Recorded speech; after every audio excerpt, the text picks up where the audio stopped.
If you look at the addressable market for what it takes place on the banking system and just assume that half of this ends up on the blockchain, then that's really worth $3.8 trillion of captured value on Ethereum.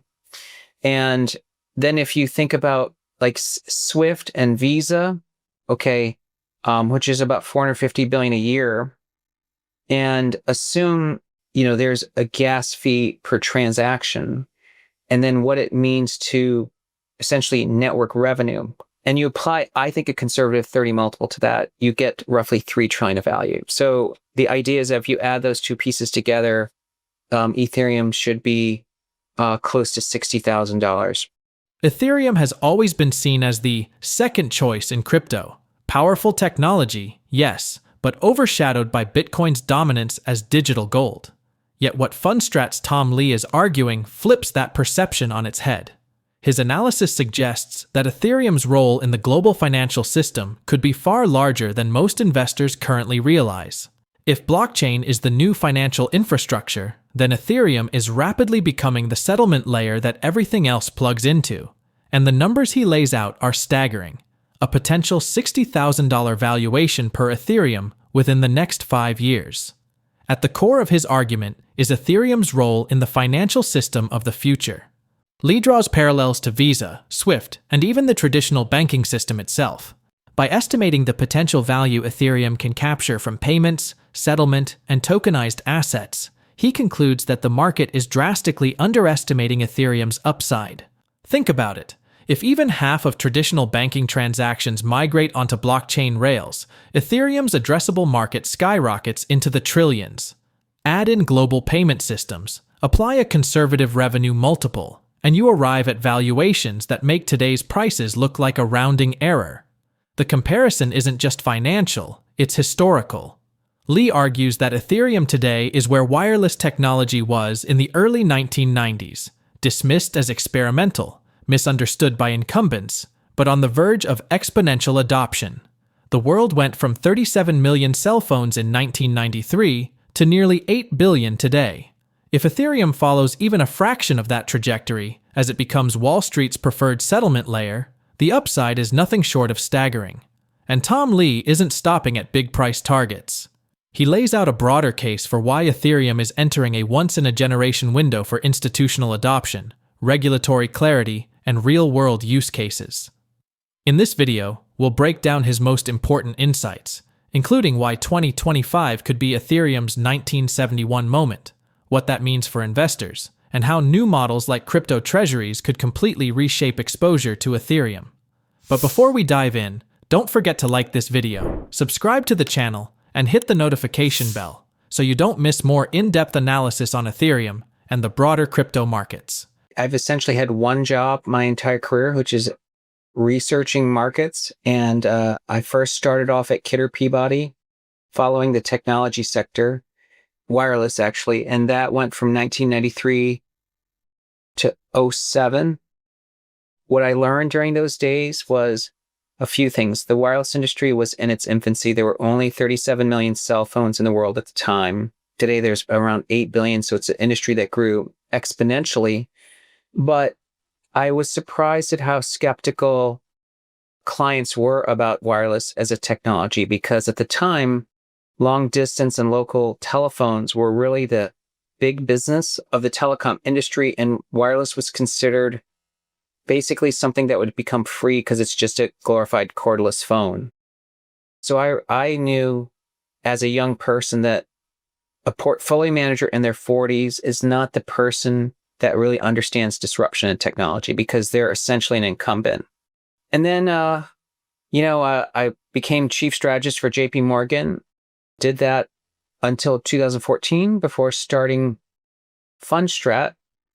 And at the time, Fundstrat was created to be what I would consider the first Wall Street firm to try to democratize institutional research. We wanted to make what we were doing for hedge funds and large managers available to the public.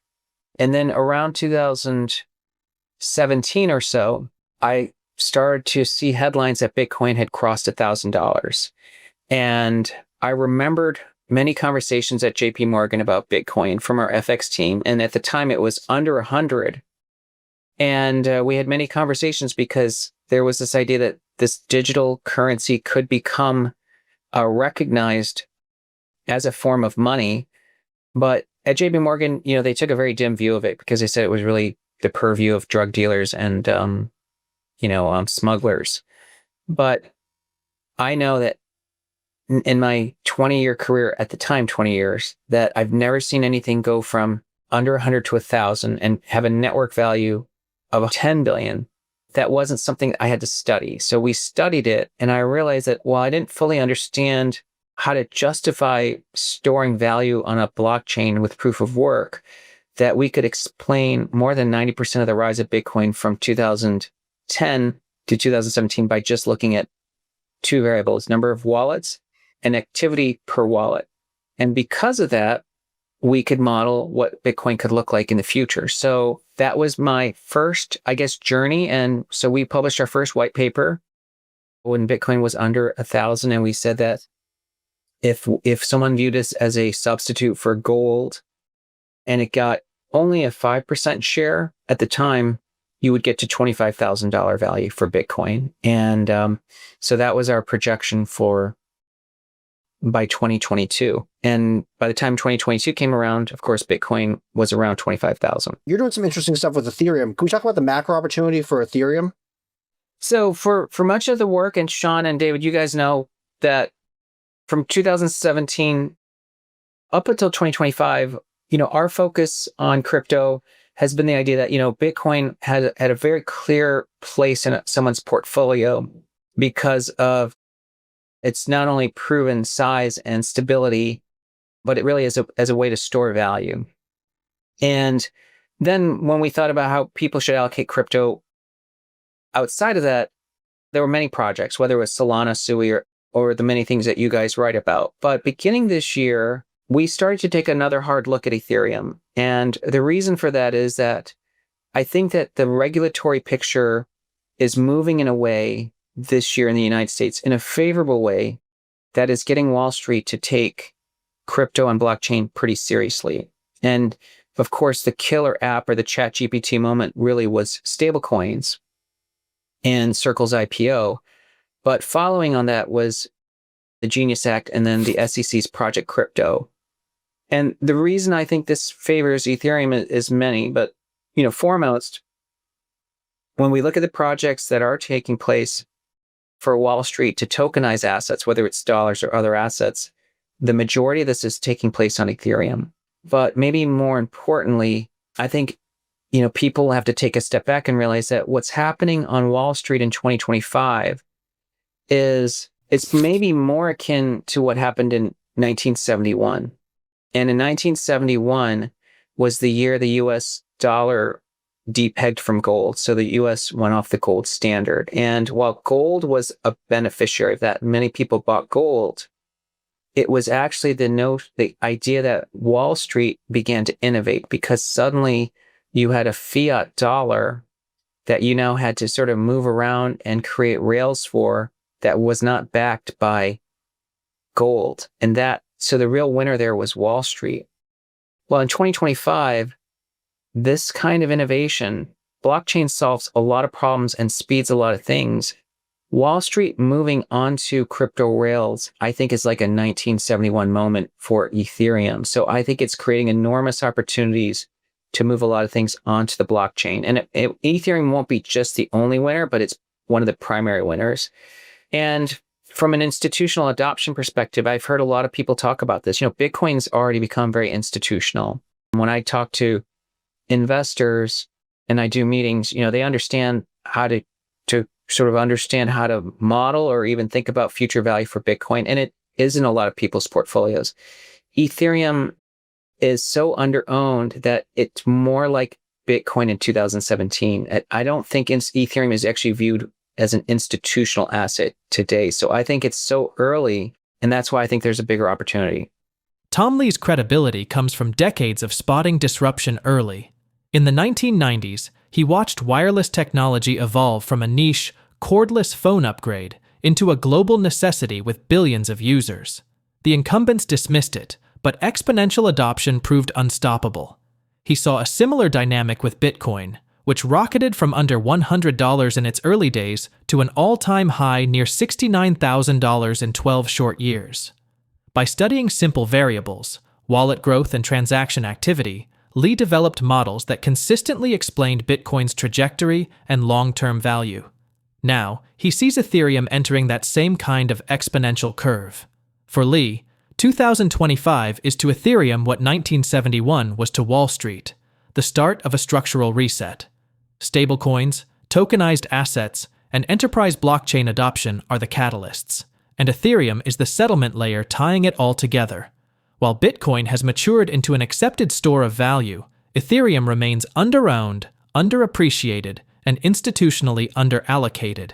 That disconnect, Lee argues, represents one of the largest asymmetric investment opportunities in the market today, which leads to his most eye-catching forecast: Ethereum at $60,000 within 5 years. You have a price target for ETH, which I might just have you explain how you get to that. I think it's 60,000. I'm citing work when we did that analysis for ETH. It was some research done by Mosaics and some other folks. And what they wanted to do was, again, approach it as if this is a 1971 moment. And so they wanted to think about the value of Ethereum as both a payment rails and then capturing a portion of payment volumes. And so I think both are kind of additive concepts. And so their idea is that if you look at the addressable market for what it takes place on the banking system and just assume that half of this ends up on the blockchain, then that's really worth $3.8 trillion of captured value on Ethereum.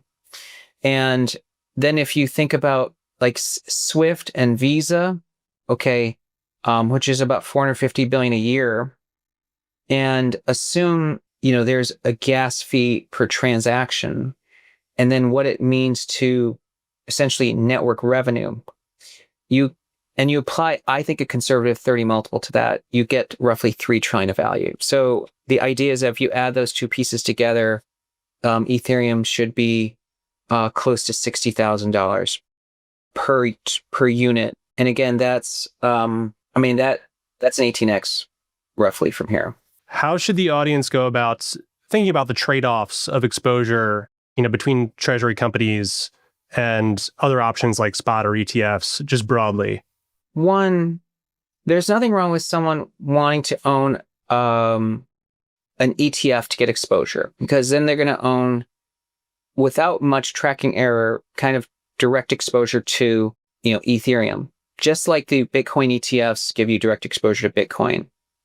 But if you look at the Bitcoin treasury space, MicroStrategy is larger than the largest Bitcoin ETF.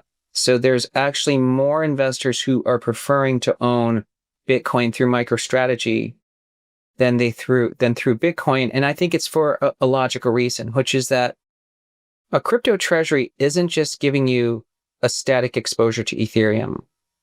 What they're doing is they are giving you exposure to someone who is trying to grow your Ethereum holdings per share. And MicroStrategy is a great example. When they went to pivot to their Bitcoin strategy in August 2020, MicroStrategy had roughly a $13 stock price, and it's gone to 400, well, let's say 30x from that point in the last 5 years. During that time, Bitcoin was 11,000, and now it's about 120,000. So it's about an 11x.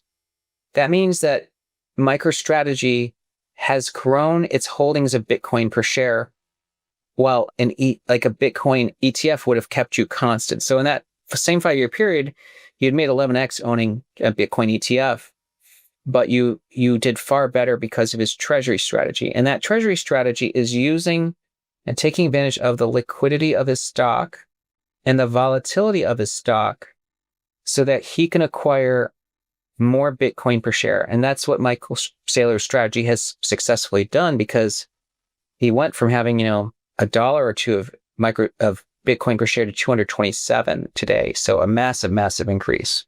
The majority of the time, someone's coming and looking at crypto treasuries with a really skeptical eye. I think many investors who've owned MicroStrategy have done really well with it, but MicroStrategy is not as widely owned as you think, even though it is one of the largest stocks in the market today. And the reason many people don't understand it is that we already have a very big universe of people that don't believe in crypto. I mean, whether you look at any survey, the Bank of America's latest survey, 75% of institutional investors have zero exposure to crypto. Zero. So that's 3/4 of the universe. And when they look at crypto treasuries, they think that these are inferior to holding the underlying token. And so a lot of the education that we've done in our meetings is to explain that, and I can just cite some numbers from BitMine's presentation.